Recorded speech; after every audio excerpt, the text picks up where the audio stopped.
پپو کے مطابق اگر عورتوں کی چلتی ہوئی زبان سے بجلی پیدا کرنے کا کوئی طریقہ نکل آئے تو پاکستان میں 24 گھنٹے بجلی سپلائی ہو سکتی ہے، اور اگر کبھی وولٹیج کم ہو جائے تو میکو والوں کا ذکر کر کے وولٹیج ہائی بھی کیے جا سکتے ہیں۔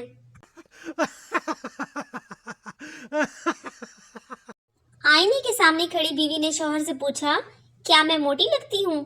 شوہر نے لڑائی میں نہ پڑنے کا سوچ کر مسکرا کر کہا، ارے نہیں، بالکل بھی نہیں۔ بیوی خوش ہو کر، چلو مجھے اٹھا کر فریج تک لے جاؤ، مجھے آئس کریم کھانی ہے۔ شوہر حالات بے قابو دیکھ کر بولا، ڈارلنگ تم یہاں رکو، میں فریج اٹھا کر لے آتا ہوں۔ ایک مرد سے پوچھیں آپ کو کیسی بیوی چاہیے؟ وہ جو خوبیاں بیان کرے گا وہ نوکرانی کی ہوں گی۔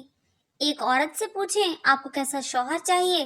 پھر آپ بیٹھ جائیں اور غور سے سنیں، وہ جو خوبیاں بیان کرے گی وہ کسی غیر جاندار چیز کی ہوں گی۔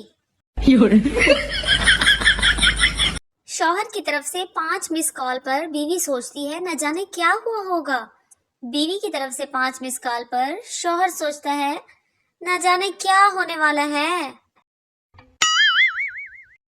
لڑکی زوم کسٹمر کیئر والے سے، پچھلے 3 گھنٹے سے انٹرنیٹ نہیں چل رہا، بتائیں میں کیا کروں؟ کسٹمر کیئر، بہن جی تب تک گھر کے کام ہی کر لو۔ پتہ نہیں پڑوسن نے مجھ سے اپنی شاپنگ چھپانا کیوں شروع کر دی، حالانکہ میں اتنے کھلے دل کی ہوں، جو سوٹ وہ لاتی ہے اگلے دن ویسا ہی پرنٹ ہماری مشترکہ ماسی کو دلا دیتی ہوں۔ جوائنٹ فیملی میں نئے شادی شدہ جوڑے اتنے ایکسپرٹ ہو جاتے ہیں کہ پاپڑ بھی بغیر آواز نکالے کھا لیتے ہیں۔